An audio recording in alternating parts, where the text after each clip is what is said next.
মনকে চিনে রাখো। আর আল্লাহর কাছে হাত তুলে বলি, আল্লাহ যদি এদের কপালে হিদায়েত থেকে তো হিদায়েত করে দেন, নাই কুকুর বিড়ালের মতো রাস্তাঘাটে বেউজ্জতি করে এদেরকে মারবেন। বলুন আল্লাহুম্মা আমিন।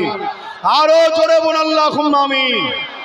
তোরা এত বড় নেমো খারাপ, তোরা এত বড় জালিম, তোদেরই বোন 7 বছর বয়স কাশ্মীরের মন্দিরের মধ্যে 80 ভাগে রেপ করেছিল যারা, তাদের সঙ্গে তোরা আজকে দল করছিস। তোদের মরে যাওয়া দরকার এরকম মুসলমান থাকার থেকে, ঠিক না বেঠে?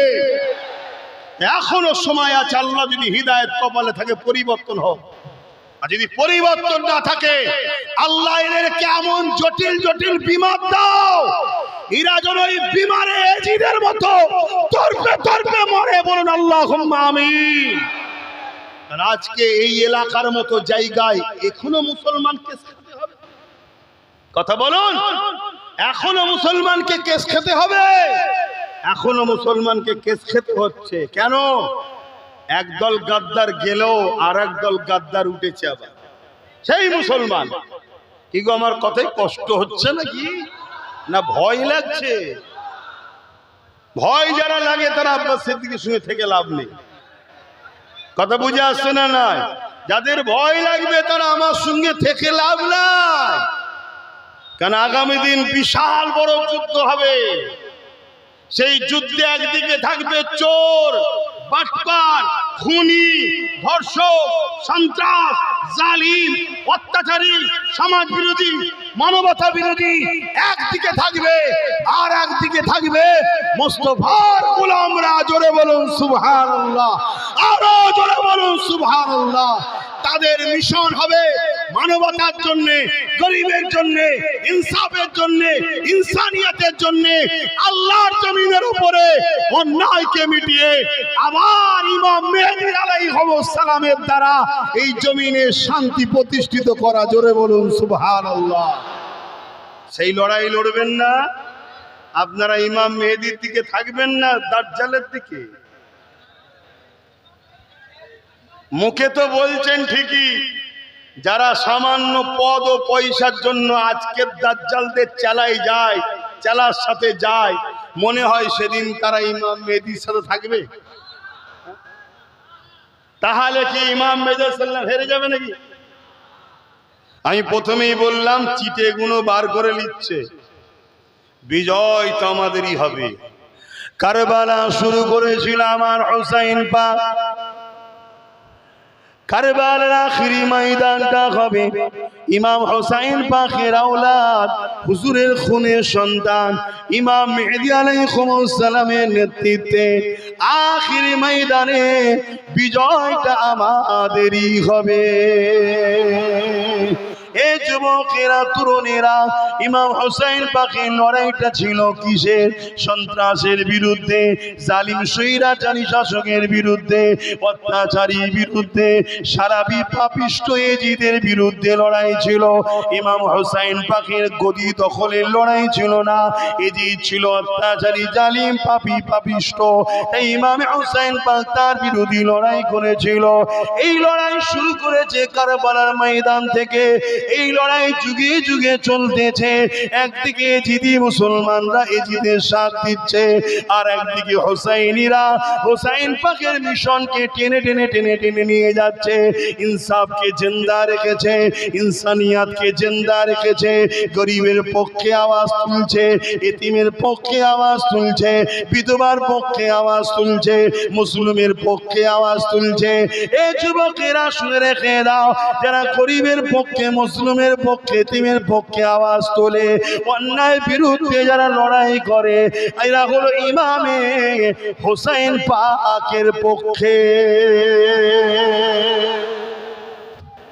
আমার ওয়াজ বুঝছেন তো?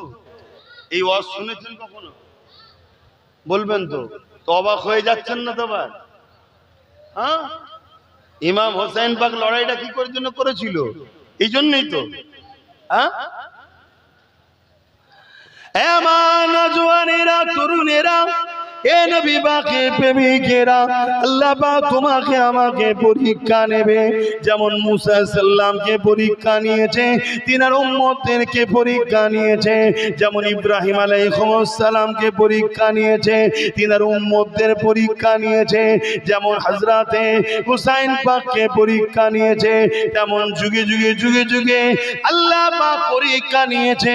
তোমার আমার পীর ও মুর্শিদ মুজাদ্দুদুজ্জামানকেও পরীক্ষা নিয়েছে। ওই সময় ব্রিটিশদের অত্যাচার ছিল, তারাও দ্বীনের বিরুদ্ধে, মানবতার বিরুদ্ধে, মনুষ্যত্বের বিরুদ্ধে। এইভাবে ইমামে আমার মুজাদ্দুদুজ্জামান দাদা হুজুর পীর কেবলা তিনিও ব্রিটিশদের বিরুদ্ধে সংগ্রাম করেছে। যুগে যুগে এই ধারাবাহিকতা চলে আসছে। তোমাকে আমাকে আল্লাহ পাক পরীক্ষা নেবে।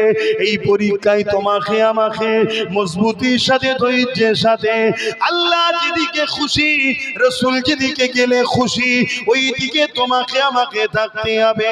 এ যুবকেরা, তরুণেরা, বাপেরা, কেননা দুনিয়া তোমার আমার জন্য চিরস্থায়ী নয়।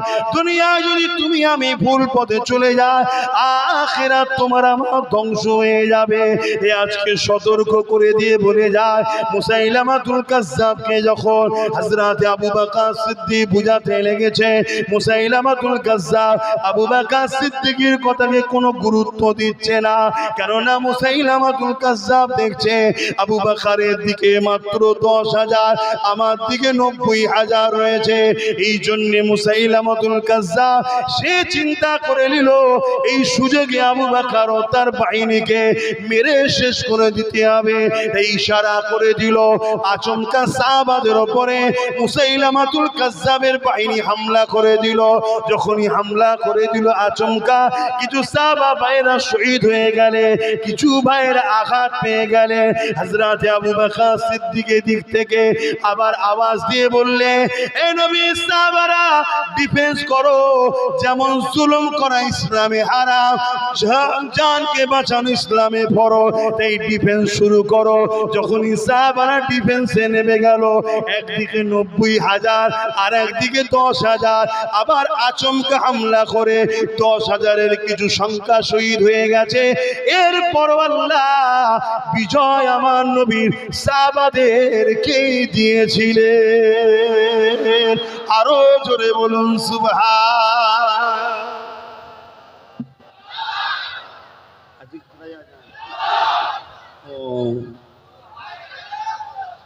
ভাইরা আমার, তাহলে এই লড়াই কি আজকে নতুন না আগেও ছিল? আমি আবার একবার বলছি, ইনসাফের নাম কি? বলো, ইনসাফের নাম কি? ইসলাম। মানবতার নাম? ক্ষুধার্তকে খানা খাওয়ানোর নাম? বলো বলো বলো। অসহায়কে আশ্রয় দিবার নাম? অমুসলিম, হিন্দু, দলিত, আদিবাসী, সাঁওতাল, বাগদি, যেই হোক মানুষ, তারা ভালোবাসা, তাদেরকেও ভালোবাসা, তাদেরকেও নিরাপত্তা দেওয়া, তাদেরও সেবা করা, তারাও বিপদে পড়লে সাথ দেওয়ার নাম? জোরে বলো। হ্যাঁ, লা ইয়ারহামুল্লাহু মান লা ইয়ারহামুন নাস। আমার রাসূল বলছে, যে মানুষের উপরে দয়া করে না, সে আল্লাহর রহমত দয়া পাবে না। এই হিন্দু হতে পারে, আদিবাসী হতে পারে, সাঁওতাল হতে পারে, বাগদি হতে পারে, যেই হতে পারে, সে মানুষ, তার উপরে দয়া দেখাতে হবে, তবেই তুমি আল্লাহর দয়া পাবে। এটা ইসলাম। জোরে বলুন সুবহানাল্লাহ। এই ইসলামকে যারা টার্গেট করে, নিশ্চিন্তায় জেনে রেখে দিও, তারা মানবতার বিরুদ্ধে, সভ্যতার বিরুদ্ধে, ইনসাফের বিরুদ্ধে, ভাতৃত্বের বিরুদ্ধে, সম্প্রীতির বিরুদ্ধে। তারা একটা মানবরূপী পশু ছাড়া অন্য কিছু হতে পারে না। ঠিক না বেঠে? কারণ ইসলাম ইনসানিয়ত শিখিয়েছে। তোমার জানা না থাকতে পারে, জানো। আগে কোন বিষয়ে কথা বলতে গেলে আগে জানতে হয়, ঠিক তো নাকি? না জেনে বলে দিলে হয় না। তো যাই হোক, আজ আমরা ভারতবর্ষের মুসলমান, আজকে 15ই আগস্ট, তাই তো নাকি? 15ই আগস্ট আমরা অনেক সবাই জাতীয় পতাকা উত্তোলন করলাম, ঠিক তো? এই জাতীয় পতাকা 3টে কালার দিয়ে সেলাই করেছে যে, সেও কিন্তু মুসলমান। বলুন আলহামদুলিল্লাহ। এই ভারতবর্ষের স্বাধীনতার পিছনে সব ধর্মের মানুষেরই অবদান আছে, কোনোটাকে ছোট করছি না। তবে দিল্লি গেটে, ইন্ডিয়া গেটেতে আজও লেখা আছে 91,000 প্লাস মানুষের যে লিস্ট আছে তার মধ্যে 61,395 জন মুসলমান। বলুন আলহামদুলিল্লাহ। কিন্তু আমরা আমাদের দোষে মরিছি কি? আমরা শুধু পরের বাপকে বাপ বলি, নিজের বাপ তৈরি করার স্বপ্ন নেই। আর তুমি নিজের নেতৃত্ব তৈরি করো, নিজের লিডারশিপ তৈরি করো। আর এখানে আরেকটা কথা মনে পড়ছে, কিছু ছেলে আমাদের সাথে আছে, নাম করেছে আমাদের সাথে আছে, তারাও রিসেন্ট খবর পাচ্ছে একটু ভুল রাস্তায় চলছে, একটু খবর পাচ্ছে একটু ভুল রাস্তায় চলছে। আমি তাদেরকে সতর্ক করে দিচ্ছি, লোভে পাপ, পাপে মৃত্যু। হয় সতর্ক হয়ে যাও, নচেত কিন্তু যেদিন আমি ধরবো সেদিন কিন্তু একেবারেই বাধ্য দেবো। কথা বুঝে আসছে? কেন করে খাবার জন্য এই লড়াই করতে আমরা নামিনি, এ লড়াই করতে আমরা নেমেছি মানুষকে বাঁচাবার জন্য। তো যাই হোক, আজকে সেই স্বাধীন ভারতবর্ষে আমরা 80তম পতাকা তুললাম, তাই তো নাকি? দেশ নিয়ে দুটো কথা বলবো, অসুবিধা হচ্ছে? কেন এটাও আমার ইসলামেরই শিক্ষা। জোরে বলুন সুবহানাল্লাহ। আপনারা জানেন কি জানি না, ইসলাম শুধু নামাজ, রোজা, দাড়ি, টুপির নাম নয়। ইসলাম নিজের মাতৃভূমিকে ভালোবাসারও নাম ইসলাম। জোরে বলুন সুবহানাল্লাহ। নিজের মাতৃভূমির সার্বভৌমত্বকে নিরাপদে রাখার নাম ইসলাম। ইসলাম কি বলছে? তুমি তোমার মাতৃভূমিকে ভালোবাসো, তার সার্বভৌমত্বকে নিরাপদে রাখো। আমার রাসূল পাক সাল্লাল্লাহু আলাইহি ওয়াসাল্লাম তিনি তিনার মাতৃভূমি মক্কার জন্য লড়েছেন, মক্কার সার্বভৌমত্বকে নিরাপদ করেছেন। জোরে বলুন সুবহানাল্লাহ। তা আমরা এমন একটা দেশের মানুষ, যে দেশের নাগরিক হয়ে আমরা কি খুশি তো নাকি? জোরে বলুন। আমরা তাই একটা কথা আমরা শুনে আসছি, এটাও একজন মুসলমান লিখেছে, কি সারে জাহাं से अच्छा हिंदुस्तान हमारा, सारे जहां से अच्छा, बोलिए ना सब मिलके बोलिए, सारे जहां से अच्छा, सारे जहां से अच्छा। दुनिया में जितनी मुल्क है, हर मुल्क से अच्छा हिंदुस्तान हमारा। क्यों हिंदुस्तान हर मुल्क से, सारे जहां से अच्छा हिंदुस्तान क्यों? क्योंकि हिंदुस्तान हमारी बाप की मुल्क है। बोलिए सुभान अल्लाह। सबसे पहले जन्नत से दो बशर आए हैं, एक आदम सफीउल्लाह, दूसरा अम्मा हव्वा अलैहिमुस्सलाम।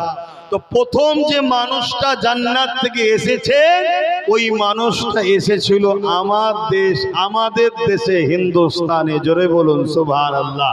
তিনি কে? বলুন আদম আলাইহিস সালাম। বলুন কে? আদম আলাইহিস সালামটা আমাদের কে হয়? জোরে বলবেন তো? আমাদের আব্বা জান। জোরে বলুন। হিন্দুস্তান हमारी बाप की मुल्क है, এটা আমাদের বাপের দেশ। আলহামদুলিল্লাহ। আমরা সেই দেশে এসে খুশি না বেজার? হ্যাঁ। তো সেই খবে দেখছে রুজির, আমি আর বেশি বলবো, অনেক ছিদ্র আছে। একজনকে জিজ্ঞেস করছে খবের মধ্যে এই ছিদ্রগুলো কিসের? বলছে রুজির ছিদ্র। বলছে আমার কোনটা? এটা ছোট মতো ছিদ্র দেখাচ্ছে। বলছে ওটা তোর। কথাটা একটু খারাপ, কিন্তু বুঝার আছে।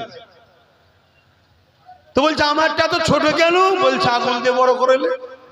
তো ঘুমের মধ্যে আগুন দিয়ে বড় করছে, বড় করতে গেলে লেগে গেছে, ঘুম ভেঙে যাচ্ছে, অন্য জায়গায় আগুন দিয়ে বসে আছে। স্বপ্ন দেখা ভালো, রুজির ছিদ্র বাড়াতে যেমন। শুনছেন তো নাকি? এরা এখন সব স্বপ্ন দেখছি, কিন্তু এরপরও আমি